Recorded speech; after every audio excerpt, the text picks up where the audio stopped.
رحم الله من قرأ الفاتحة.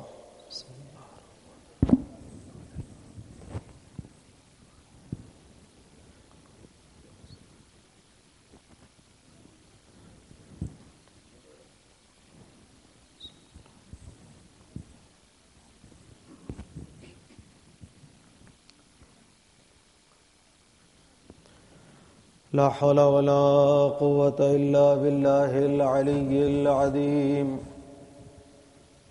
أعوذ بالله من الشيطان الرجيم. بسم الله الرحمن الرحيم. الحمد لله الذي هدانا لهذا وما كنا لنهتدي لولا أن هدانا الله. لقد جاءت رسل ربنا بالحق. ثم الصلاة والسلام على سيد الأنبياء والمرسلين خاتم النبيين حبيب إله العالمين سيدنا ومولانا بالقاسم محمد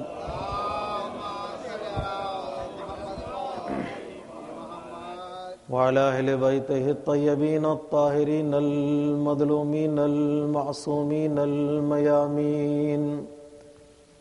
ولعنة الله على أعدائهم أجمعين ومنكر فضائلهم وغاصب حقوقهم من يومنا هذا إلى قيام يوم الدين.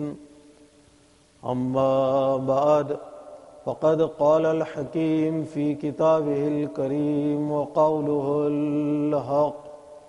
بسم الله الرحمن الرحيم. يا أيتها النفس المطمئنة ارجعي إلى ربك راضية مرضية فادخلي في عبادي وادخلي جنتي. صلوات پڑھیں محمد.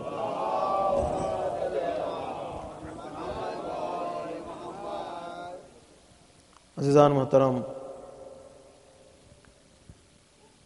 جس آیہ کریمہ وافیہ کی تلاوت کا شرف ہم نے حاصل کیا ہے، انشاءاللہ اس آیہ کریمہ کے ذیل میں عرفان کربلا کے موضوع کے تحت اپنے معروضات کو پیش کرنے کی سعادت حاصل کریں گے کہ عرفان کربلا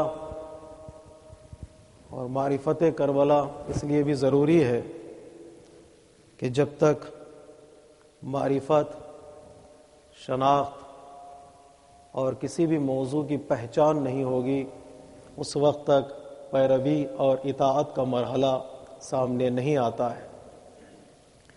ضرورت اس بات کی ہے کہ ہم تاریخ انسانیت کے ایک عظیم انقلاب کی معرفت کو حاصل کریں، سمجھنے کی کوشش کریں کہ یہ انقلاب جو معجزہ اہل بیت ہے، تاریخ بشریت کا سب سے بڑا انقلاب ہے، اس انقلاب کو درک کریں، سمجھیں اور اس کو اپنی زندگی میں انوالو اور امپلیمنٹ کرنے کی کوشش کریں.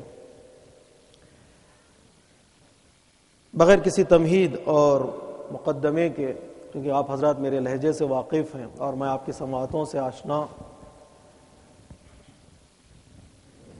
عرفان کربلا کے لیے ضروری ہے کہ تمہیدی طور پر یہ سمجھنے کی کوشش کریں کہ آج تک جو یہ انقلاب ہمارے درمیان باقی ہے، بقائے انقلاب کربلا کے اسباب کیا ہے؟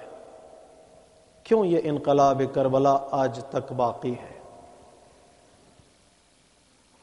ایک طرف ہمیں پتہ ہے کہ اس انقلاب کے وجود میں لانے والوں کی تعداد کم تھی اور دشمنان انقلاب کی تعداد زیادہ.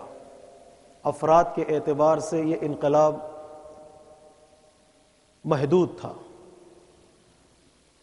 اور زمانے اور مکان کے اعتبار سے یہ انقلاب محدود تھا.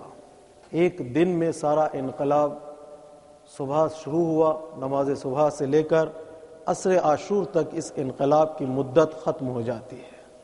افراد کے اعتبار سے یہ انقلاب محدود زمانے کے اعتبار سے اس انقلاب کا تعلق صرف ایک دن سے ہے، جس دن کو ہم روز عاشوراء کہتے ہیں۔ مکان کے اعتبار سے یہ انقلاب کسی شہر میں، کسی گاؤں میں یہ انقلاب رونما نہیں ہوا ہے، ایک بیابان اور ایک دشت میں ایک انقلاب وجود میں آیا ہے۔ اسباب اور سہولتوں کے اعتبار سے اس انقلاب کے پاس کچھ بھی موجود نہیں تھا۔ نظامی قوت اس انقلاب کے پاس نہیں تھی، فوجی طاقت اس انقلاب کے پاس نہیں تھی، چند ضعیف تھے، چند نوجوان اور کچھ بچے، اور نتیجے میں کچھ عورتیں اس انقلاب کے ساتھ تھیں۔ دنیاوی اعتبار سے جو نظامی قوت بیان کرتے ہیں، اسباب و سہولتیں بیان کرتے ہیں، اس اعتبار سے اس انقلاب کے پاس کچھ بھی موجود نہیں تھا، نہ زمان، نہ مکان، نہ قوت اور نہ ظاہری طور پر کوئی طاقت نظر آتی ہے۔ لیکن اس کے باوجود یہ انقلاب کیوں آج تک باقی ہے؟ غور کرنے کی بات ہے، غور طلب گفتگو ہے، انشاءاللہ محظوظ ہوں گے آپ حضرات اگر اپنی توجہات کو میری طرف مرکوز کریں گے کہ اس انقلاب کے پاس ظاہری طور پر کچھ بھی نہیں تھا، لیکن پھر بھی یہ انقلاب کیوں آج تک باقی ہے۔ اگر ہم تاریخ کا مطالعہ کریں، آیات قرآن کا مطالعہ کریں، روایات اور سنت نبوی کا مطالعہ کریں، تو 10 ایسے اسباب ہیں جس اسباب کی بنا پر یہ انقلاب آج تک باقی ہے۔ وہ 10 اسباب کون سے ہیں؟ ہم کوشش کریں گے آج کی مجلس میں ان 10 اسباب کو آپ حضرات کی خدمت میں پیش کریں، مختصر وقت میں۔ انشاءاللہ آپ حضرات 10 اسباب کو آپ اپنے ذہنوں میں محفوظ رکھیں تاکہ اس انقلاب کی عظمت اور اس انقلاب کے کمال کو سمجھنے میں کچھ سہولتیں فراہم ہو سکیں۔ سب سے پہلی وجہ کہ یہ انقلاب کیوں آج تک ہمارے درمیان باقی ہے، میرے عزیزو، قرآن مجید میں پروردگار عالم نے کچھ قوانین بنائے اور پروردگار عالم نے کہا ہے کہ جو بھی اس قانون کی پیروی کرے گا وہ کامیاب ہوگا، بغیر کسی فرد کی حمایت، بغیر کسی قوم کی سپورٹ کی بنا پر وہ انسان اس دنیا میں کامیاب ہوگا اگر وہ کچھ قوانین اور کچھ لاز کو فالو کرے گا۔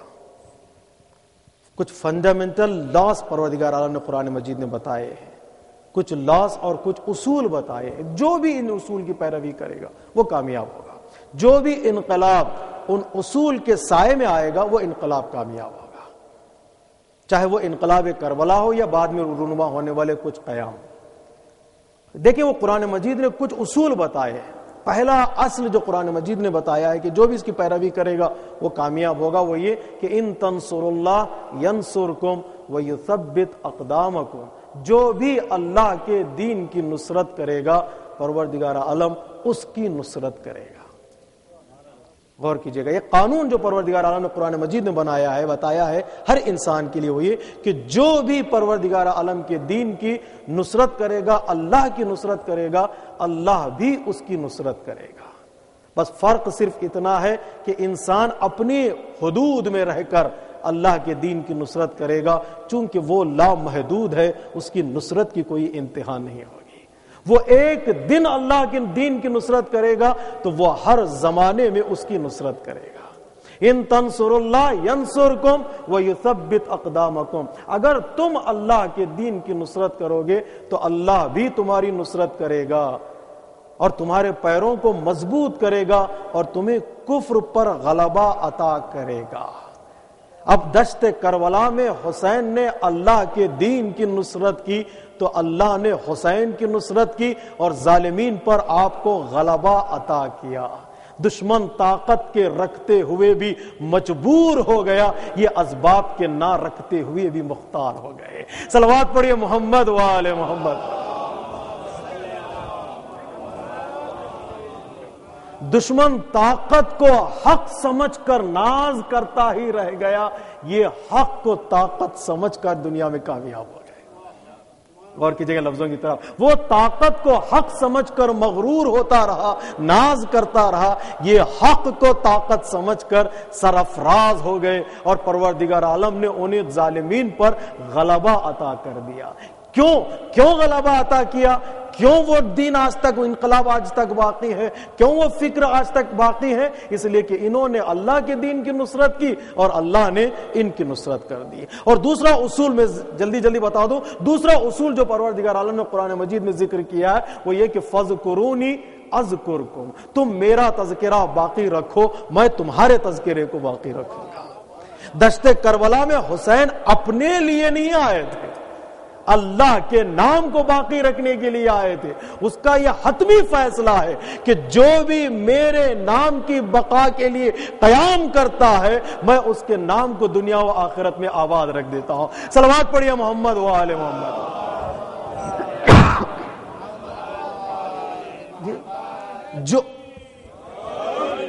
جو بھی میرے نام کو فَاذْكُرُونِي اذکر، جو بھی میرے نام کی بقا کے لیے قیام کرے گا، وہ اپنی طاقت کے اعتبار سے کوشش کرے گا، تو میں اپنی طاقت اور قوت کے اعتبار سے اس کے نام کو باقی رکھوں گا۔ وہ زمین پر میرے نام کی بقا کی کوشش کرے گا، میں زمین اور آسمانوں میں اس کے نام کو باقی رکھوں گا۔ اس لیے ختمی مرتبت نے معراج سے واپس آنے کے بعد کہا، اے علی، میں نے تمہارا نام زمین سے زیادہ آسمانوں پہ دیکھا ہے۔ کیوں آسمانوں پہ دیکھا؟ اس لیے کہ زمین پر علی نے اللہ کے نام کی بقا کے لیے اپنی زندگی کو قربان کیا، تو پروردگار عالم نے ان کے نام کو دنیا و آخرت میں سجا دیا۔ میں خانہ کعبہ کے قریب پہنچا، 4 دیواروں پر خانہ کعبہ کے میرے نام کے ساتھ تمہارے نام کو دیکھا۔ میں بیت المقدس کے قریب پہنچا، بیت المقدس کی 4 بنیادوں پر میرے نام کے ساتھ تمہارے نام کو دیکھا۔ میں عرش چہاروں پر پہنچا، میرے نام کے ساتھ تمہارے نام کو دیکھا۔ میں نے عرش پروردگار پر دیکھا، 4 پایوں پر میرے نام کے ساتھ میں نے تمہارے نام کو لکھا ہوا دیکھا۔ جنت کے دروازے پر پہنچا، جنت کے دروازے پر میرے نام کے ساتھ تمہارے نام کو دیکھا۔ جنت کی زنجیر کو میں نے ہلایا تو اس کی آواز میرے نام کے ساتھ تیرے نام کے ساتھ گونج رہی تھی۔ صلوات پڑھیے محمد و آل محمد۔ میرے عزیزو، دنیا بقا کی کوشش کرتی ہے اور وہ بقا کو کہاں تلاش کرنا اسے نہیں معلوم ہے۔ مجھے بھی میری خواہش ہے کہ میرا نام باقی رہے، لیکن مجھے پتا نہیں کہ میرے نام کو میں کیسے باقی رکھوں۔ میں دنیا پر بھروسہ کرتا ہوں کہ دنیا میرے نام کو باقی رکھے۔ میرے عزیزو، جس دنیا کو خود بقا نہیں ہے وہ انسان کو بقا نہیں دے سکتی۔ جس دنیا میں خود باقی رہنے کی صلاحیت نہیں ہے وہ دوسرے کو باقی اور بقا عطا ہی نہیں کر سکتی۔ نہ دنیا والے، نہ دنیا کی حکومتیں، نہ دنیا کی دولت، نہ دنیا کی شہرت انسان کے نام کو باقی نہیں رکھ سکتے۔ کون باقی رکھ سکتا ہے؟ وہ جس کا نام ہمیشہ ہمیشہ باقی رہنے والا ہے۔ تو کیا کروں؟ اہل بیت نے نسخہ، میرے عزیزوں میں بتا رہا ہوں اپنے نام کو باقی رکھنے کے لیے۔ اہل بیت نے اللہ کے نام کو باقی رکھنے کے لیے اپنے نام کو اللہ کے نام کے ساتھ جوڑ دیا۔ اگر اہل بیت کے چاہنے والے بھی اپنے نام کو باقی رکھنا چاہتے ہیں تو اپنے نام کو اہل بیت کے نام کے ساتھ جوڑ دیں۔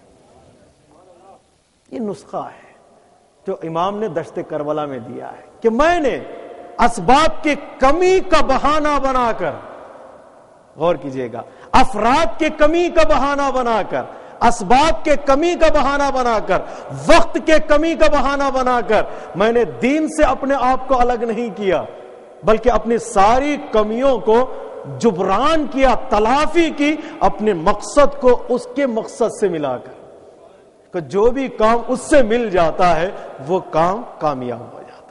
تو چونکہ پروردگار عالم نے قرآن مجید میں یہ نسخہ بتایا ہے کہ فَاذْكُرُونِي اذکرکم، تم میرا تذکرہ کرو، میرے لیے قیام کرو، میں تمہارا نام کو باقی رکھ دیتا ہوں۔ تو انقلاب کربلا کیوں آج تک باقی ہے؟ اس لیے کہ ان 2 اصولوں پر انقلاب کربلا نے عمل کیا۔ ان تنصروا اللہ ینصرکم فاذکرونی اذکرکم، 2 قانون پر عمل کیا تو پروردگار عالم نے اس انقلاب کو ہمیشہ ہمیشہ کے لیے زندہ کر دیا۔ پہلی وجہ انقلاب بقائے انقلاب کربلا کی کہ انقلاب کربلا اصول کی پابند ہے۔ انقلاب کربلا اصول کی پابند ہے۔ اصول کو توڑنے کا نام انقلاب نہیں، اصول کی بقا کے لیے اپنی جان قربان کرنے کا نام انقلاب کربلا ہے۔ بعض لوگ سمجھتے ہیں قانون کو توڑنے کا نام عقیدہ ہے، نہیں، قانون کی حفاظت کے لیے اپنا سب کچھ لٹا دینے کا نام عقیدہ ہے. قانون کو توڑنے کا نام عقیدہ نہیں ہے، نظام کو توڑنے کا نام عقیدہ نہیں ہے. انقلاب کربلا کی پہلی دلیل یہ کہ انہوں نے اپنے آپ کو اللہ کے نام کے ساتھ جوڑ دیا. دوسری دلیل پوری توجہ چاہتا ہوں میرے عزیزوں، کیوں انقلاب کربلا آج تک باقی ہے. انقلاب کربلا کے اندر خود ایک ایسا حسن ہے جو بقائے انقلاب کا سبب بنا ہے. یہ کچھ حسن ہوتا، ذاتی حسن ہوتا ہے، وہ ذاتی حسن اس کی بقا کا سبب بنتا ہے. بعض آپ دیکھیں ہوں گے کسی چمن پہ چلے جائیے، چمن کو باقی رکھنے کے لیے کوئی سپاہی وہاں پر کھڑا نہیں ہوتا ہے، کوئی فوجی کھڑا نہیں ہوتا ہے. لوگ چمن کی حفاظت کرتے ہیں. کیوں؟ خود چمن میں ایک حسن پایا جاتا ہے، خود چمن میں ایک خوبی پائی جاتی ہے. انقلاب کربلا کیوں آج تک باقی ہے؟ اس لیے کہ انقلاب کربلا میں خود ایک حسن ہے. وہ حسن کیا ہے؟ انقلاب کربلا میں انسانیت کی بقا کے ہر وہ سبب موجود ہے جو انسان ڈھونڈ رہا ہے. ہر وہ سبب انقلاب کربلا میں موجود ہے جسے انسان کو تلاش ہے. انسان ڈھونڈ رہا ہے. کیا ڈھونڈ رہا ہے انسان؟ انسان کیا ڈھونڈ رہا ہے؟ انسان ڈھونڈ رہا ہے معنویت، انسان ڈھونڈ رہا ہے اسپرچویلٹی، انسان ڈھونڈ رہا ہے سکون، انسان ڈھونڈ رہا ہے امن، انسان ڈھونڈ رہا ہے پیس. یہ وہ ساری چیزیں انسان کو ایک ہی دشت میں مل جائیں گی جس دشت کا نام ہے کربلا. جس دشت کا نام ہے کہ ہر چیز مل جائے گی. اب جائیے ڈھونڈتے چلے جائیے. ایک طرف اسباب کی فراوانی، دوسری طرف کچھ بھی نہیں ہے، لیکن وہاں پریشانی اور یہاں سکون. وہاں پریشانی، یہاں سکون ہے. پریشانی اس وجہ سے کہ وہ کوشش کر رہے ہیں کہ تیر چلائیں، اور یہ کوشش کر رہے ہیں کہ سجدہ کریں. سجدہ پریشانی کی دلیل نہیں، سجدہ سکون کی دلیل ہے. سجدہ کب کرتا ہے انسان؟ جب پریشانیوں سے نجات حاصل کرتا ہے. سجدہ کرتا ہے انسان، سکون کی دلیل ہے سجدہ. یہاں سجدوں کے لیے وقت مانگا جا رہا ہے، وہاں پریشانی ہی پریشانی ہے، اضطراب ہی اضطراب ہے. حملہ کرنے کی کوشش کی جا رہی ہے سب کچھ رکھتے ہوئے، اور ان کے پاس کچھ بھی نہیں ہے. یہ سجدے کو ڈھونڈ رہے ہیں. مہلت ملے تو سجدہ کرے، مہلت ملے تو سجدہ کرے. اس لیے علامہ اقبال نے کہا وہ ایک سجدہ جسے تو گرا سمجھتا ہے، ہزار سجدوں سے دیتا ہے آدمی کو نجات. وہ ایک سجدہ جسے تو گرا، اس ایک سجدے کا سبق اگر دنیا میں کسی انقلاب نے دیا ہے تو وہ انقلاب کربلا ہے. وہ ایک سجدے کا سبق کہ انسان دشت میں سب کچھ لٹا کر اطمینان کی حالت میں، سکون کی حالت میں اللہ کی بارگاہ میں سجدہ کرے. انقلاب کربلا نے یہ سکھایا کہ اپنے آپ کو ایسی چیزوں سے جوڑ دو جن کو فنا نہیں ہے.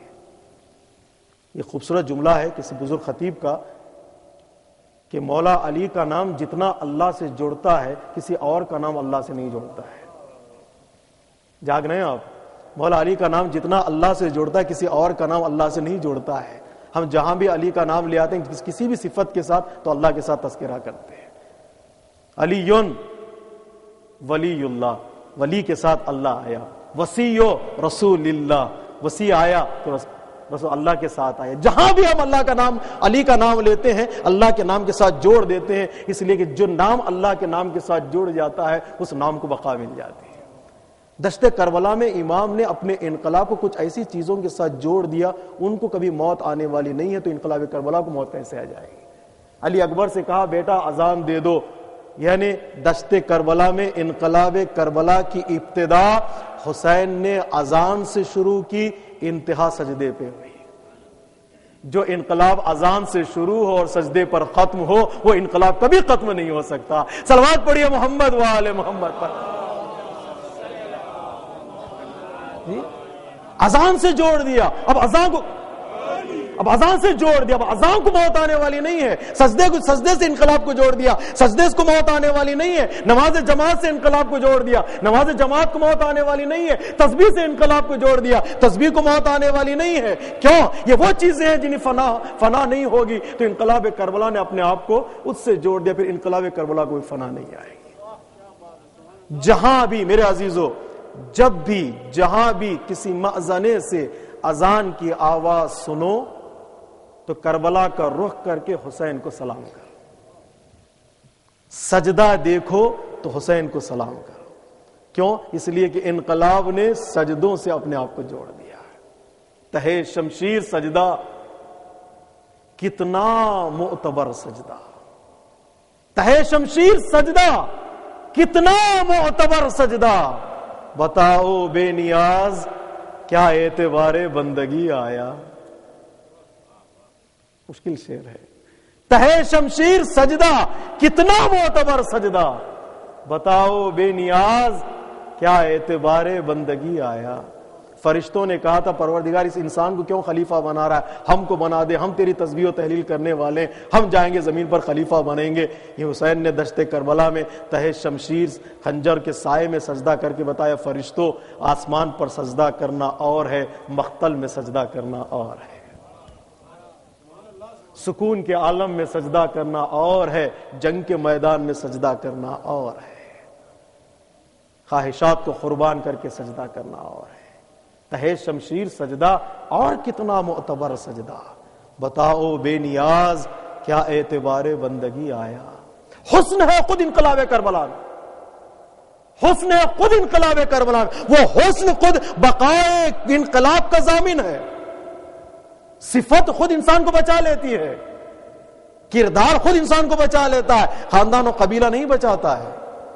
خود انسان کا اپنا وہ کردار ہے جو انسان کو بچا لیتا ہے. دوسرا سبب جو انقلاب کربلا کی بقا کا، انقلاب کربلا میں حسن پایا جاتا ہے، حسن معنویت. حسن معنویت. عرفات کو حسین نے عاشورہ سے ملا دیا. میدان عرفات کو، عرفات کے دن میدان عرفات، دعائے عرفہ ہم پڑھتے ہیں 9 ذی الحجہ کو، امام حسین علیہ السلام کی دعا ہے.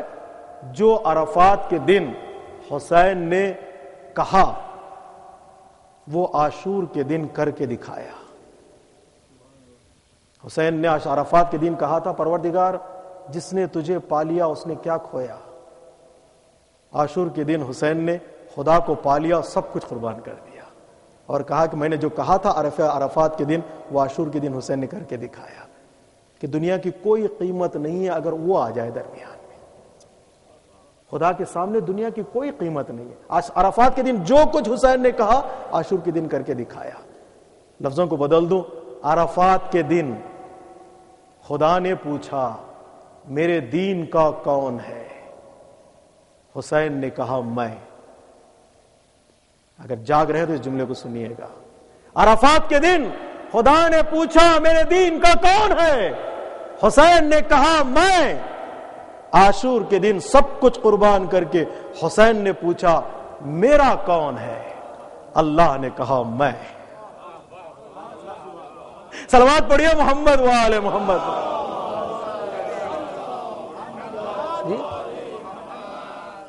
عرفات کے دن خدا نے پوچھا میرے دین کا کون ہے؟ حسین نے کہا میں. عاشور کے دن سب کچھ قربان کر کے حسین نے کہا پوچھا میرا کون ہے؟ اللہ نے کہا میں. جس کے ساتھ اللہ ہو جاتا ہے اس کے نام کو اور اس کے انقلاب کو کوئی بھی طاقت دبا نہیں سکتی، کوئی بھی طاقت برباد نہیں کر سکتی. کیوں؟ اس کے اندر وہ قربانی کا جذبہ موجود ہے، وہ ایثار کا سبق موجود ہے، وہ احسان کا سبق. خود اس کے اندر ایک حسن پایا جاتا ہے جو اس کی بقا کا ضامن ہے. دوسرا سبب. تیسرا سبب، منزل آگے بڑھے گی. تیسرا سبب جو انقلاب کربلا کی بقا کا سبب ہے وہ ہے مقصد انقلاب کربلا. لوگ دنیا میں انقلاب لے آتے ہیں مادی خواہشات کے نتیجے میں، اپنی شخصیت کو پہچانوانے کے لیے، کچھ چیزوں کو حاصل کرنے کے لیے، تخت حکومت تک پہنچنے کے لیے. کوئی نہ کوئی ایسا مقصد ہوتا ہے جو مقصد فانی ہوتا ہے. لیکن حسین کے انقلاب کا مقصد فانی مقصد نہیں تھا، مقصد تھا امر بالمعروف اور نہی از منکر، نیکیوں کی طرف لوگوں کو بلانا. یہ ایسا مقصد ہے جو کبھی ختم ہونے والا نہیں ہے. چونکہ مقصد عالی تھا انقلاب بھی باقی ہے. جب جتنا مقصد عظیم ہوتا ہے اتنا ہی انقلاب بھی عظیم ہوتا ہے. مقصد تخت حکومت تک پہنچنا نہیں تھا. اگر حکومت مقصد ہوتا تو ایک زمانے کے بعد جب حکومت چھن جاتی ہے تو مقصد بھی ختم ہو جاتی ہے. کمالات کو اور نیکیوں کو زندہ رکھنا مقصد تھا. جب تک دنیا میں نیکیاں رہیں گی انقلاب کربلا باقی رہے گی. جب تک باقی ہے اس خاک پہ وجود اشرار، دوش انسان پہ ہے جب تک حشم تخت کا بار، جب تک اقدار سے کردار ہے گرم پیکار، کربلا ہاتھ سے پھینکے گی نہ ہرگز تلوار. کوئی کہہ دے یہ حکومت کے نگہبانوں سے، کربلا ایک ابدی جنگ ہے سلطانوں سے. صلوات پڑھیے محمد وآل محمد. جی ایک ابدی جنگ ہے، ایک ایسی جنگ ہے، ایک ایسا پیغام ہے، ایک ایسا انقلاب ہے جو مادیات سے جڑا نہیں ہے. مادیات کی زندگی محدود ہوتی ہے، لیکن جتنا مقصد عظیم ہے اتنا انقلاب بھی عظیم ہوتا چلا گیا. امام نے اپنے انقلاب کو امر بالمعروف اور نہی از منکر سے جوڑ دیا، اپنے انقلاب کو جہاد سے جوڑ دیا، اپنے انقلاب کو نیکیوں سے جوڑ دیا. یہ چیزیں جب تک باقی رہیں گی انقلاب کربلا باقی ہے. تیسرا سبب. چوتھا سبب کیوں یہ انقلاب کربلا آج تک باقی ہے؟ حضرت زینب اور حضرت سجاد کی خاموشی اور آپ کے خطبے. کبھی بھی انقلاب کربلا کے بعد کا جو کام ہے وہ انقلاب کربلا سے کم نہیں تھا. ایک ذرہ برابر مصیبت ہم پر طاری ہوتی ہے تو ہم اپنے تمام اسباب، اوسان اور عقیدے کو بھول جاتے ہیں، جذبات کو بھول جاتے ہیں. انقلاب کربلا کو، مصائب کربلا کو زینب و سجاد نے اپنے آنکھوں سے دیکھا اور صبر کیا، اور اس انقلاب کو خطبوں کی شکل میں دربار ابن زیاد اور دربار یزید میں پیش کیا تاکہ یہ انقلاب باقی رہے. ظالم کے سامنے اگر زینب و سجاد گریہ کرنے لگتے تو یہ انقلاب ختم ہو جاتا. ڈٹ کر مقابلہ کیا. ابن زیاد نے پوچھا کہ تم نے کربلا میں کیا کیا دیکھا؟ تو زینب نے یہ نہیں کہا کہ میرے بھائی کے لاشے پر گھوڑے دوڑائے گئے. مصائب زینب نے نہیں پڑھا ہے ابن زیاد کے دربار میں. زینب نے کہا ما رأیت الا جمیلا، میں نے سوائے حسن کے اور انقلاب کربلا میں کچھ نہیں دیکھا. میں نے سوائے حسن کے اور کچھ نہیں دیکھا. ما رأیت الا جمیلا، میں نے حسن دیکھا ہے. کیا حسن دیکھا ہے؟ اے ابن زیاد، تیرے سپاہی یہ دیکھ رہے تھے کہ کس طرح سر کو کاٹا جاتا ہے تن سے، لیکن میں دیکھ رہی تھی کہ میرے بھائی کا سر نو کی نیزہ پر قرآن کی تلاوت کر رہا ہے. کتنی خوبصورتی ہے کہ کٹا ہوا سر نو کی نیزہ پر قرآن کی تلاوت کرے. تیرے سپاہی یہ دیکھ رہے تھے کہ خون کہاں گر رہا ہے، کتنا خون بہ رہا ہے. میں دیکھ رہی تھی کہ جہاں جہاں حسین کے خون کا خطرہ گر رہا تھا اس سرزمین سے خوشبو مہک رہی تھی. یہ حسن ہے. وما رأیت الا جمیلا. دیکھیے کس طرح صبر اور اپنے خطبوں کے ذریعے سے انقلاب کربلا کو باقی رکھا. ہمارے استاد یہ کہا کرتے تھے زینب و سجاد نے مقصد امام حسین کو زمین پر گرنے نہیں دیا. حسین ذوالجناح سے زمین پر آ رہے تھے تو زینب و سجاد نے پیغام حسین کو اپنے کندھے پر اٹھا لیا. پھر کبھی شکوہ نہیں کیا بارگاہ پروردگار میں. ہر مصیبت کو برداشت کیا تاکہ یہ انقلاب کا پیغام بازار، دربار کوفہ، بازار شام، دربار شام، پھر مدینہ تک پہنچے اور ہر ایک کے گوش گزار کر دیا کہ انقلاب کربلا کسے کہتے ہیں. ان دو بزرگ ہستیوں نے 2 قدم زینب نے چل کر 2 قدم سجاد نے اس انقلاب کو اس منزل تک پہنچا دیا جس منزل تک امام پہنچانا چاہتے ہیں. امام پہنچانا چاہتے ہیں. ان دونوں کی محنتوں کا نتیجہ انقلاب کربلا کی بقا ہے. چوتھا سبب. پانچواں سبب کیوں یہ انقلاب باقی. پوری توجہ چاہتا ہوں میرے عزیزو، ایک نتیجے تک ہم پہنچیں گے. پانچواں سبب کیوں یہ انقلاب آج تک باقی ہے، حضرت زینب کا وقت پر فیصلہ. وقت پر فیصلہ. یزید نے کہا رکو گے شام میں یا کربلا یا مدینہ جاؤ گے؟ سید سجاد نے کہا میں پھپھی اماں سے پوچھ لوں. امام وقت نے شہزادی زینب سے مشورہ کر کے بتا دیا کہ مقام زینب کیا ہے. میرے پاس وقت نہیں، انشاءاللہ کل پرسوں میں اشارہ کروں گا کس سے مشورہ کیا جا سکتا ہے، فقہا کیا کہتے ہیں، علماء کیا کہتے ہیں، مشورہ کرنے کی شرائط کیا ہے، کس سے مشورہ کیا جا سکتا ہے، کیوں امام نے زینب کبریٰ سے مشورہ کیا، صلاحیت کیا تھی زینب کبریٰ کی. کل یا پرسوں کی مجلس میں اشارہ کروں گا کہ سید سجاد نے مشورہ کیا، وقت پر فیصلہ ایک مومن کامل ہونے کی نشانی ہے. کربلا جاؤ گے یا شام میں رہیں گے؟ زینب کبریٰ نے کہا ہم بھائی کا ماتم کریں گے اسی شام میں. عزاداری کی بنیاد بقائے کربلا کا پہلا اور عالی ترین سبب ہے. یہ نہیں کہ زینب رونا چاہتی تھیں تو شام میں مسند بچھا دیا، نہیں. دو کام زینب کے ذہن میں تھے، ایک ظالم کے دربار میں جیت کا اعلان. جہاں تک حسین کا سر پہنچا ہے وہاں تک زینب پہنچ کر سر حسین کو اپنے آغوش میں لے کر زینب یہ جیت کا اعلان کرنا چاہتی تھی، آئے یزید تو ہار گیا اور حسین جیت گئے. ایک ظالم کے گھر میں جیت کا اعلان کرنا چاہ رہی تھی اور دوسرے ایک ایسا وسیلہ دنیا والوں کو عطا کرنا چاہ رہی تھی جس وسیلے سے مقصد انقلاب کربلا باقی رہ سکے. وہ ہے عزاداری کی بنیاد. میرے عزیزوں، آج جو عزاداری ہم برپا کرتے ہیں اس کے پیچھے جو عالی ترین اور بہترین راز ہے وہ ہے بقائے مقصد انقلاب کربلا. یہاں پر خواہشات نہیں چلیں گے، یہاں پر جذبات نہیں، میری خواہش نہیں، میرے قبیلے کی خواہش نہیں. یہاں پر جو مین اور اہم مقصد ہے وہ انقلاب کربلا کو باقی رکھنا ہے. عزاداری کی بنیاد رکھ کر زینب کبریٰ نے بتایا کہ انقلاب کربلا کو باقی رکھنا چاہتے ہو تو واحد ذریعہ ہے عزاداری. عزاداری کو فروغ دو، اپنی روزمرہ زندگی کے خرچ سے کم کر دو، لیکن حسین کے نام پر خرچ کو بڑھا دو، اس لیے کہ حسین کسی کا قرض اپنی گردن پر نہیں رکھتے. جتنا خرچ کرتے چلے جاؤ گے اتنی ہی تمہاری زندگی پر رونق ہوتی چلی جائے گی. صلوات پڑھیے محمد وآل محمد. عزاداری اپنی خواہشات میں شامل نہ کرو، عزاداری کو اپنی ضرورتوں میں شامل کرو.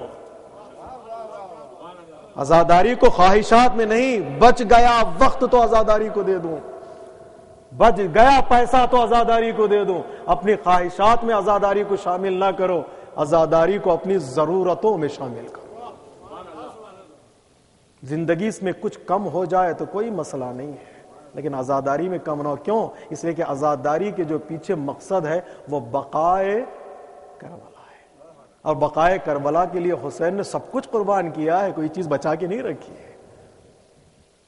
اس لیے علامہ ذیشان حیدر جوادی کا خوبصورت جملہ ہے کہ عزاداری کو بچا لو، عزاداری تمہارے بچوں کو بچا لے گی.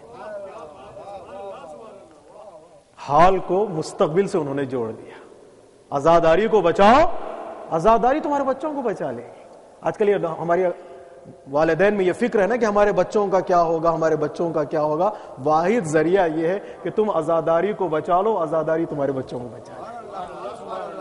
ایک بہترین قلعہ ہے، بہترین قلعہ ہے زینب کبریٰ نے.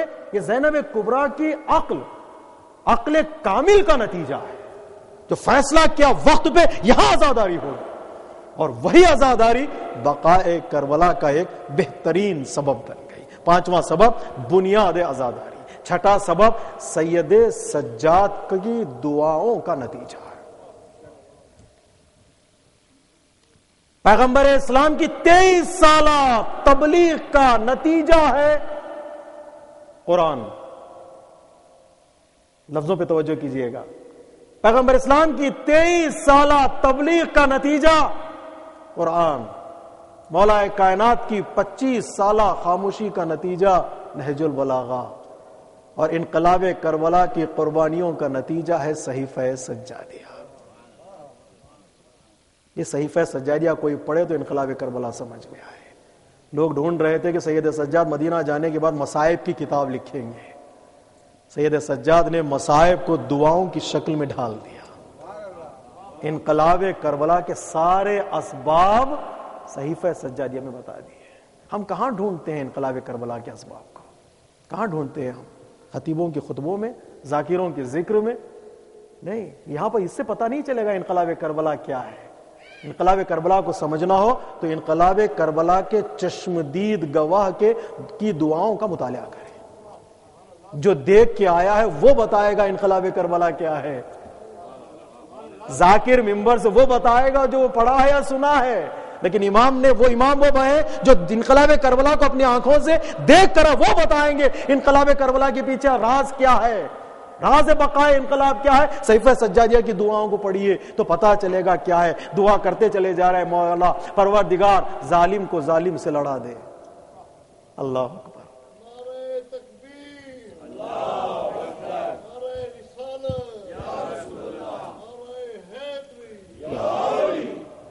پروردگار اللہم اشتغل الظالم بالظالم، پروردگار ظالم کو ظالم سے لڑا دے. چوتھے امام کی دعا کیا ہے؟ پروردگار ظالم کو ظالم سے لڑا دے. کچھ سال گزرے تھے، بنی امیہ بنی عباس سے لڑ پڑے. پانچویں امام کی مدرسے میں 4000 شاگرد تشریف فرما ہے علم امامت کو حاصل کرنے کے لیے. یہ ہے انقلاب کربلا کا نتیجہ. دیکھیں کہاں سے میں کہاں کڑیوں کو جوڑ رہا ہوں. انقلاب کربلا کے بعد، انقلاب کربلا میں امام 72 کو ڈھونڈ رہے تھے. بڑی مشکل سے 72 جمع ہوئے انقلاب کربلا میں. چوتھے امام کی دعاؤں کا نتیجہ، پانچویں امام کے زمانے میں 4000 شاگرد مکتب امامت میں بیٹھے ہیں علم حاصل کرنے کے لیے. کہاں سے آ گئے یہ 4000 شاگرد؟ انقلاب کربلا کے بعد سید سجاد کی خاموشی اور دعاؤں کا نتیجہ امامت کے دربار میں 4000 شاگردوں کی حاضری. کہاں ڈھونڈے ہم انقلاب کربلا کے نتیجے کو؟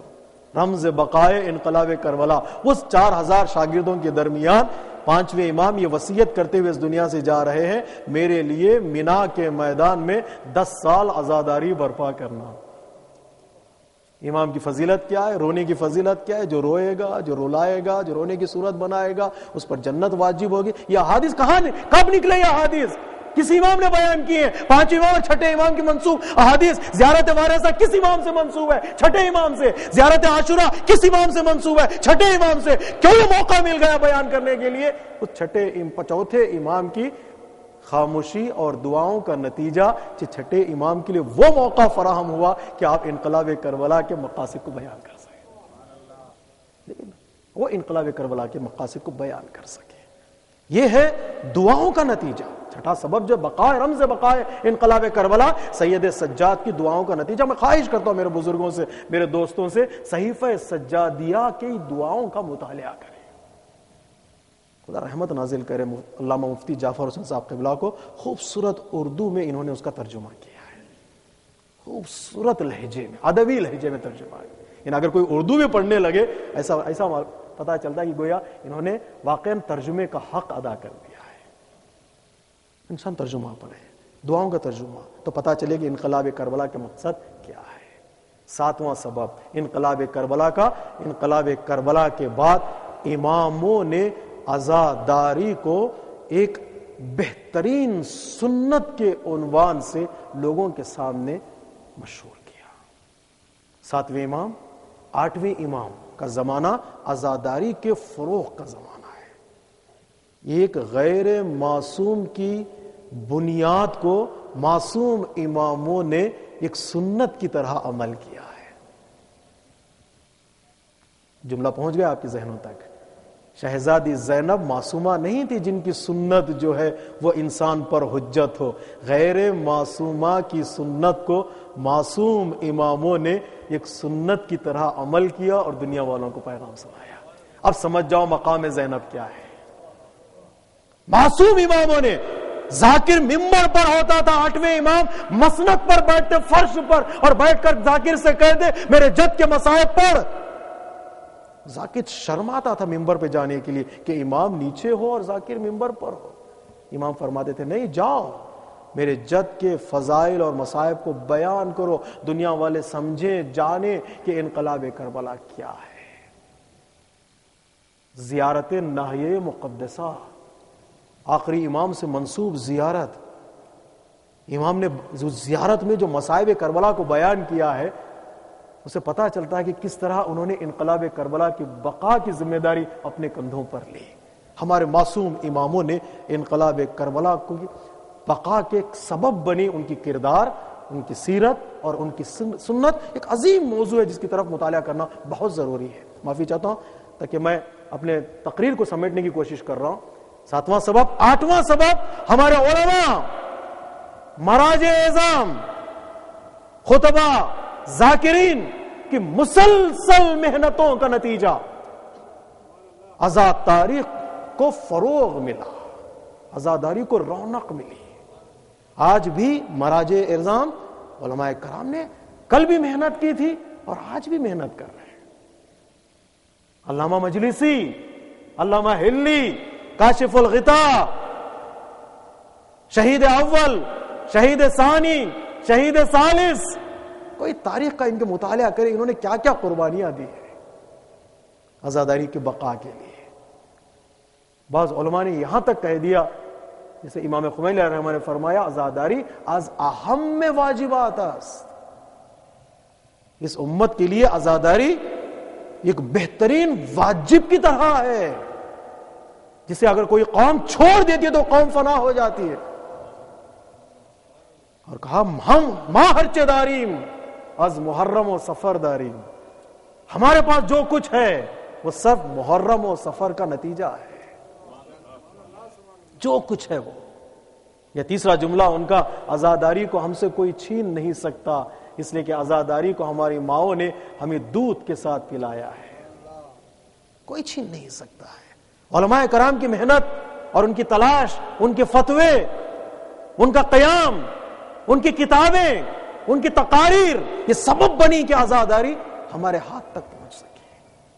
آزاداری اور انقلاب کربلا کے بقا کا سبب علماء کی محنتیں بھی ہیں. ان کی محنتوں کو ہم اگنور نہیں کر سکتے. مطالعہ کریں مراجع کی تاریخ، مطالعہ کریں علماء کی تاریخ کا. کوئی انکار کر دے کہ میں مرجعیت کو نہیں مانتا، بسم اللہ، مت مانیے. ان کی دی ہوئی چیزوں کو بھی مت لیجیے گا. میں مرجعیت کو نہیں مانتا، جو کچھ محنتیں کی ان کو بھی مت لیجیے گا. نہ ماننے کا مطلب یہ نہیں کہ شخص کو نہیں مانتا، نہ ماننے کا مطلب یہ کہ میں کچھ بھی نہیں لے رہا ہوں ان سے. مرجعیت نے محنت کی ہے، علماء نے محنت کی ہے، اس کے پیچھے محنت کی ہے، ذاکرین نے محنت کی ہے، خطباء نے محنت کی ہے. یہ مت دیکھیے گا آج ذاکرین کو کتنا مل رہا ہے، کچھ پیسے کے لیے کام کر رہے ہیں، کچھ کو تحفہ مل رہا ہے، کچھ کو ہدیہ مل رہا ہے. نہیں، مرحلہ آج کا نہیں ہے، مرحلہ پوری تاریخ کا ہے، مرحلہ پوری تاریخ کا ہے. ایسے ایسے گاؤں میں لوگ گئے ہیں تبلیغ کرنے کے لیے، آزاداری کو بیان کرنے کے لیے. آپ بیان نہیں کر سکتے ان کو. اگر آج بھی بیان کرنے لگوں تو ایک مسلسل تاریخ ہوگی، مکمل تاریخ، آنکھوں سے آنسو بہنے لگیں گے. ہمارے علماء نے کیا کیا ہے، کتنی قربانیاں انہوں نے دی ہیں. 8واں سبب یہ بھی بتا دوں، اس کو بھی ہم اگنور نہیں کر سکتے کہ لوگوں نے علماء کا آزاداری میں کتنا ساتھ دیا. عام لوگوں کی قربانیوں کو ہم اگنور نہیں کر سکتے. ہمارے اجداد کی قربانیاں، ہمارے بزرگوں کی قربانیاں، مال و دولت کو انہوں نے قربان کیا، اپنے گھروں کو قربان کیا، اپنے شہروں کو قربان کیا، اپنے وطن کو قربان کیا، اپنے بچوں کو قربان کیا. روایتوں میں ہے نا، اپنے بچوں کو تک انہوں نے قربان کیا تاکہ فرش عزا بچھی رہے، تبرک کا انتظام ہو، لوگ آئیں اور آزاداری برپا کریں. لوگوں کی خدمات کو بھی اگنور نہیں کیا جا سکتا. اکثر ہمارے مراجع جب مالی پریشانیوں کا شکار ہوتے تھے تو وہاں پر وہی لوگ تھے جو مالدار طبقہ، اہل بیت کا چاہنے والا طبقہ، انہوں نے اپنے مال کے ذریعے سے دین کی خدمت کی ہے. دکانداروں نے خدمت کی ہے، سبیلیں لگوائیں، تبرک کا انتظام کیا، فرش عزا بچھائی تاکہ آئیں لوگ، اور جب لوگ آئیں گے تو ایک آزاداری اور انقلاب کربلا کا پیغام ان تک پہنچایا جائے. بڑی محنتیں کی ہیں، بڑی قربانیاں دی ہیں. میں اشارہ کروں گا کیا کیا قربانیاں انہوں نے دی ہیں. بڑی محنتیں کی ہیں. یہ بھی ایک سبب ہے بقائے آزاداری کے لیے. 9واں سبب بقائے آزاداری کے لیے، شاید 10واں سبب ہے بقائے آزاداری کے لیے، وہ ہے دشمنوں کی ناکام کوششیں. جی، دشمنوں کی جتنا دشمنوں نے کوشش کی کہ آزاداری کو دبائیں اتنا ہی آزاداری ابھر گئی. جتنی کوشش کی گئی کہ آزاداری کو ختم کرے اتنی ہی آزاداری میں رونقیں بڑھتی چلی گئی. آزاداری ایک نور ہے. انقلاب کربلا ایک نور ہے. نور کو دبانے کی کوشش کرو تو نور کبھی دبتا نہیں ہے. جتنا دبانے کی کوشش کرو گے ہاتھ نیچے رہ جائے گا, نور اوپر آ جائے گا. یقین نہیں آتا تو کمرے میں اندھیرا کر دو, ٹارچ کا نور بلندی سے زمین پر ڈالو, اس ٹارچ کے نور پر اپنا ہاتھ رکھو تو ہاتھ نیچے رہ جائے گا, نور اوپر. اگر پھر بھی یقین نہیں آتا تو دوسرا ہاتھ بھی رکھ دو, دونوں ہاتھ نیچے رہ جائیں گے, نور اوپر ہو جائے گا. پھر بھی یقین نہیں آتا تو دوستوں کے, پڑوسیوں کے, رشتہ داروں کے ہاتھ قرض لے لو, سارے ہاتھ پہ ہاتھ رکھتے چلے جاؤ, سارے ہاتھ نیچے رہ جائیں گے, نور اوپر ہو جائے گا. آزاداری ہے نور پروردگار زمین پر. کبھی کفر کے فتووں نے دبایا, کبھی بدعت کے فتووں نے دبایا, سارے فتوے اور ہاتھ نیچے رہ گئے, آزاداری بلند ہو گئی. صلوات پڑھیے محمد و آل محمد.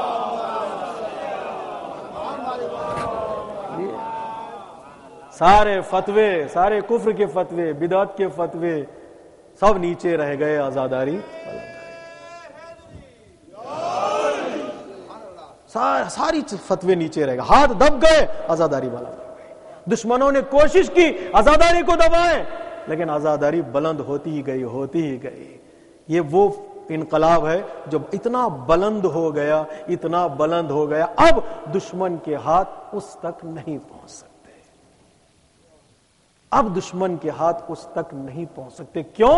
آزاداری نور پروردگار ہے, اور پروردگار کا یہ حتمی وعدہ ہے اور اس کا ارادہ ہے کہ وہ اپنے نور کو کامل کر کے رہے گا, چاہے اسے کفر و شرک قبول کرے یا نہ کرے.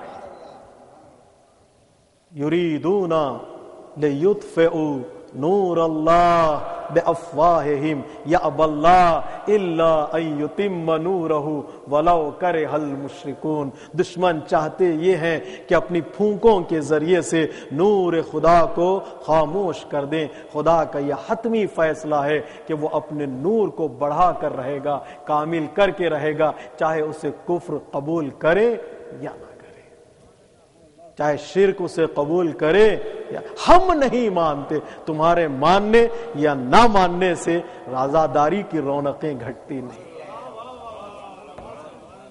ہم نہیں مانتے, میں کون ہوں اور ہم کون ہیں آزاداری کے مقابل میں. بڑے بڑے آزاداری کے مقابل میں چھوٹے نظر آئے, چھوٹوں کی بساط کیا ہے. بادشاہوں کے تاج آزاداری کے مقابل میں ختم ہو گئے, تخت الٹ گئے, حکومتیں برباد ہو گئیں, آزاداری کو مٹا نہ سکی. ہم نہیں, میرے نہ ماننے سے آزاداری گھٹتی نہیں ہے.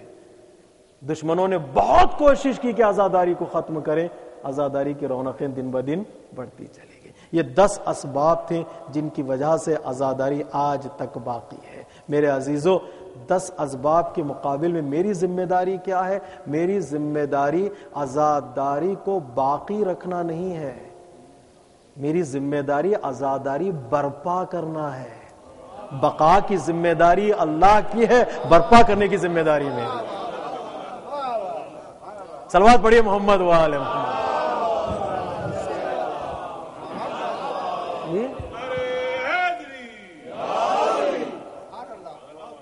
آزاداری کی بقا کی ذمہ داری میری نہیں ہے. اللہ کا وعدہ یہ ہے, قانون شریعت کے تحت یہ انقلاب برپا ہوا ہے.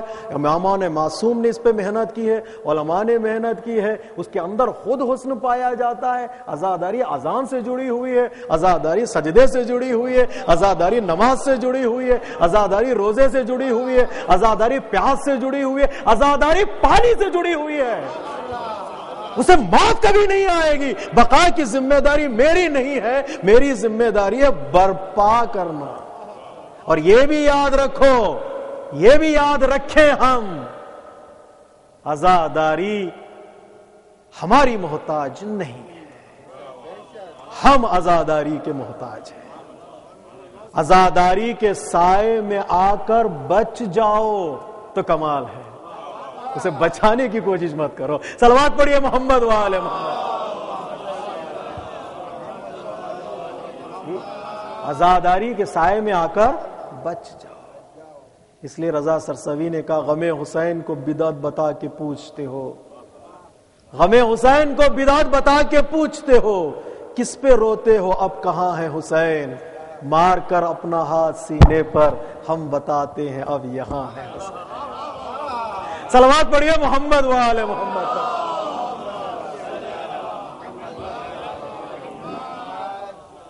مار کر اپنا ہاتھ سینے پر ہم بتاتے ہیں اب یہاں ہے حسین.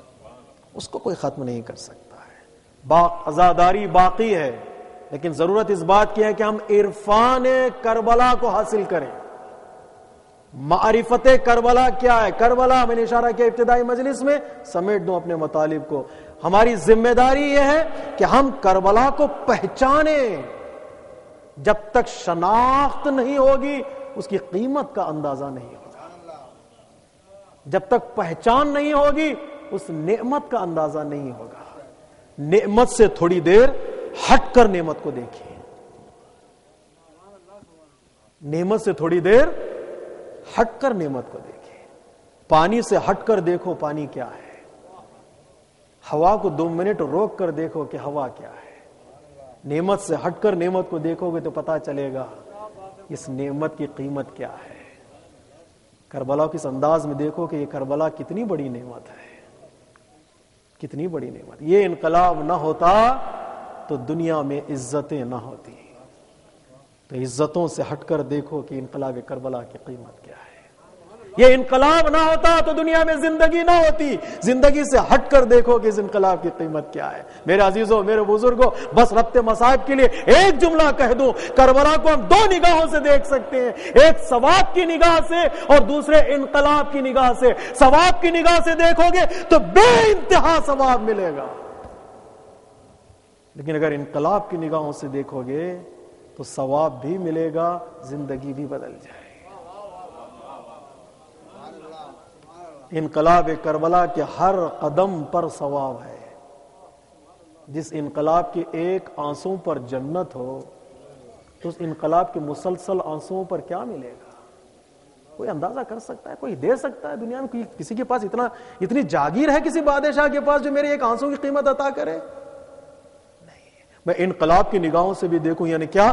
انقلاب کربلا کل بھی لوگوں کو بدلتا رہا اور آج بھی انقلاب کربلا لوگوں کو بدل دے. انقلاب کربلا ہر لمحہ حر کی تلاش میں ہے.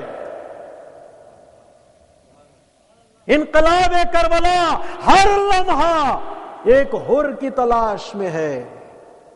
کل ایک حور بن گیا, حر ابن یزید رہائی, جو لعنت اللہ سے علیہ السلام بن گیا.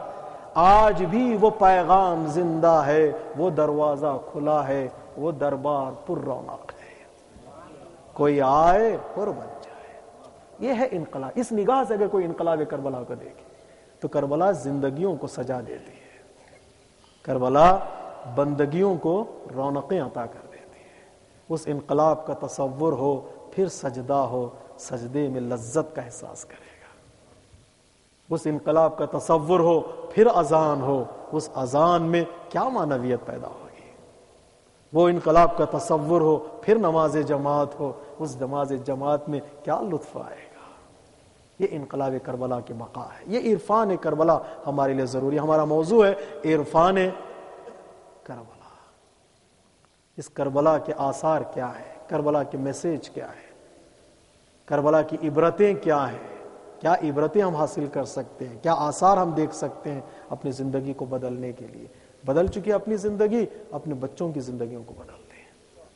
انقلاب کربلا کے بقا میں جو کردار عورتوں نے ادا کیا ہے, میری ماں بہنیں سن رہی ہیں, کچھ دیر خاموش رہ کر اس پیغام کو سنیں. جن انقلاب کربلا کی بقا میں میری ماں بہنوں نے جو کردار ادا کیا ہے, وہ کردار مردوں کے کردار سے کم نہ تھا. سر کا راہ خدا میں قربان کر دینا پھر بھی آسان ہے, چادر کا قربان کرنا بہت مشکل ہے. آسان کام نہیں ہے. مردوں نے اپنے اختیار سے اپنے سروں کو قربان کر دیا، لیکن چادر ایک عورت کی عزت ہوتی ہے. ہر لمحہ ایک خاتون اگر چادر چھن جائے تو شہید ہوتی ہے، ہر لمحہ شہید ہوتی ہے. چادریں دے دی اسلام کی بقا کے لیے. مولا علی نے پوچھا تھا نا زینب کبریٰ سے، امام حسین سے، بیٹا حسین دشت کربلا میں تمہاری آنکھوں کے سامنے تمہارے بچوں کو قربان کیا جائے گا، کیا تم تیار ہو؟ تو حسین نے کہا تھا بابا اگر نانا کا دین بچ رہا ہے تو میں تیار ہوں. مولا کائنات نے فرمایا تھا بیٹا حسین تمہارا سر بھی تمہارے تن سے جدا کیا جائے گا، تم تیار ہو؟ تو حسین نے کہا تھا بابا اگر نانا کا دین بچ رہا ہے تو حسین تیار ہے. پلٹ کر مولا علی نے کہا تھا بیٹا تمہارے بہنوں کے سروں سے چادریں چھینی جائیں گی، کیا تم تیار ہو؟ تو حسین نے اپنے سر کو جھکا لیا، آنکھوں سے آنسو جاری ہو گئے. پس پردہ سے زینب کبریٰ کی آواز آئی بھیا حسین اگر نانا کا دین بچ رہا ہے تو کہہ دو میں تیار.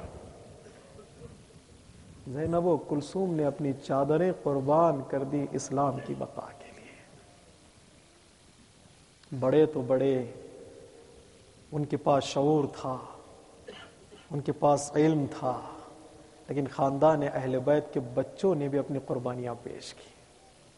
جھولے سے ششما اصغر نے اپنے آپ کو گرا کر بتا دیا عبادتوں کے لیے بلوغ شرط ہے، محبت کے لیے شعور چاہیے. جہاد کے لیے 15 سال پورے ہوں تو جہاد واجب ہوتا ہے. اصغر نے جھولے سے اپنے آپ کو گرا کر بتایا، لیکن مودت اور محبت کا وہ مرحلہ ہے جہاں عمر نہیں دیکھی جاتی، وہاں شعور دیکھا جاتا ہے. بچے نے اپنے آپ کو جھولے سے گرا دیا، کہا بابا میں بھی آپ کی نصرت کے لیے تیار ہوں.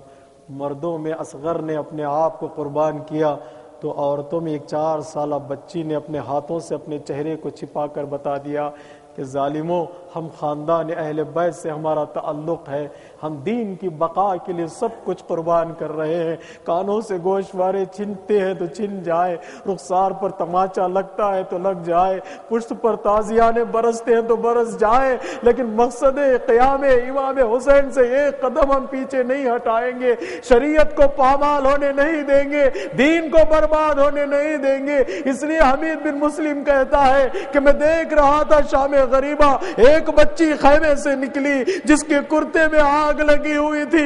میں آگے بڑا اس آگ کو بجھانا چاہ رہا تھا، لیکن بچی نے کہا رک جاؤ، نامحرم ہمیں ہاتھ نہ لگائے، ہم خاندان اہل بیت سے ہمارا تعلق ہے. ایک مرتبہ حمید کہتا میں نے پوچھا بتا میں تمہاری کیا خدمت کر سکتا ہوں؟ تو 4 سالہ بچی نے کہا اگر میری مدد کرنا ہی چاہتے ہو تو بتا دو نجف کا راستہ کس طرف سے ہو کے گزرتا ہے.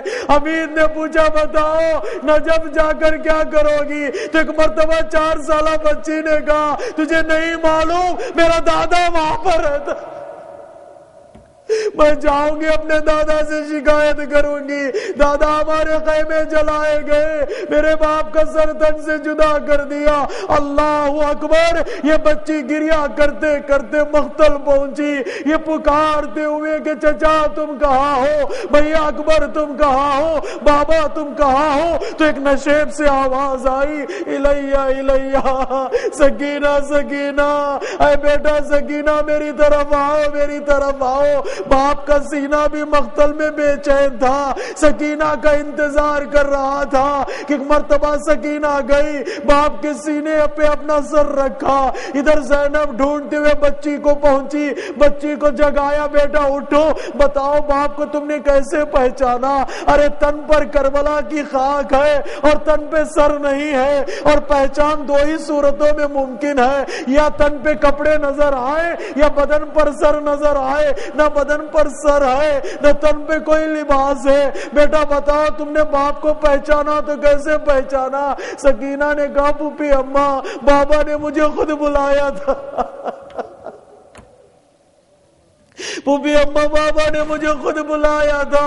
الیہ الیہ، سکینہ سکینہ. یہ وہ مقام ہے جہاں باپ نے بیٹی کو بلایا، تو بیٹی باپ کے سینے کے قریب چلی گئی۔ ایک اور مقام ہے جب بیٹی نے باپ کو بلایا تو باپ کا کٹا سر بیٹی کے آغوش میں آ گیا۔ وہ دربار یزید ہے، محبت کا امتحان لیا گیا۔ کیا ہے سکینہ، اگر تمہیں باپ بہت چاہتا تھا تو اپنے باپ کو بلاؤ، دستے طلا میں سر حسین ہے۔ ایک مرتبہ سکینہ نے اپنا جلا ہوا کرتا پھیلایا، کہا بابا آپ کو میرے جلے ہوئے کرتے کا واسطہ، امتحان محبت ہے۔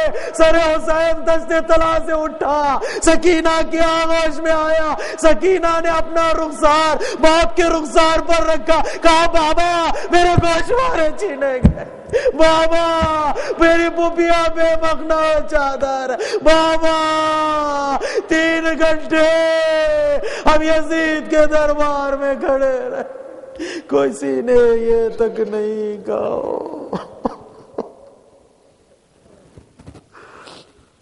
الا لعنت اللہ علی القوم الظالمین سیعلم الذین ظلموا ای منقلب ینقلبون۔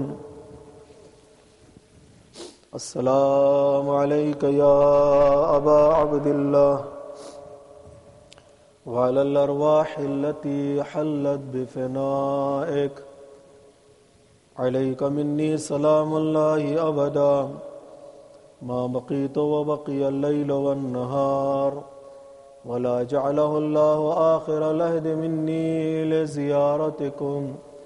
السلام علی الحسین وعلى علی بن الحسین وعلى اولاد الحسین وعلى صحاب الحسین۔ ماتم حسین۔